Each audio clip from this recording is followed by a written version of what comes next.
Toată lumea, eu sunt Narcis și astăzi voi face un nou episod în care eu vă voi arăta seriile pe care eu vi le voi zice și voi să ziceți dacă le voi crea pe acest canal de YouTube. Să vedem. Jocurile sunt Five Nights at Freddy's 3, Minecraft Pocket Edition, Dragon Hills, Wrestling Revolution, Altos Adventure, Splash Cars și Draft, cu care am făcut și eu serie. Da, mai am să fac mai multe promovări.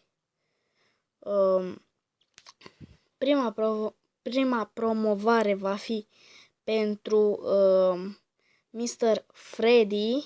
Face o treabă destul de bună, face Minecraft și filmează cu prietenul său, Mr.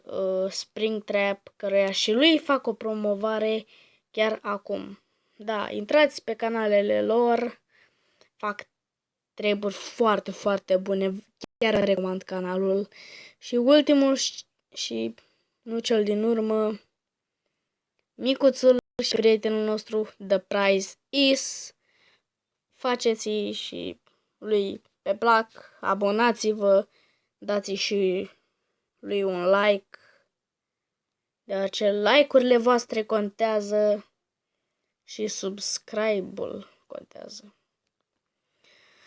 La Mihai Omogeanu, adică Mihai Gamerul, la Mihai Gamerul nu mai trebuie să spun, am făcut și,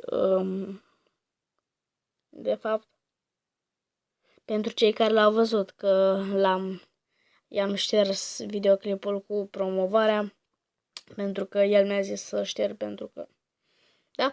pentru că am pus un video care lui nu i-a plăcut. Da, intrați pe Mihai Gamerul, face o treabă excelentă. Excelentă.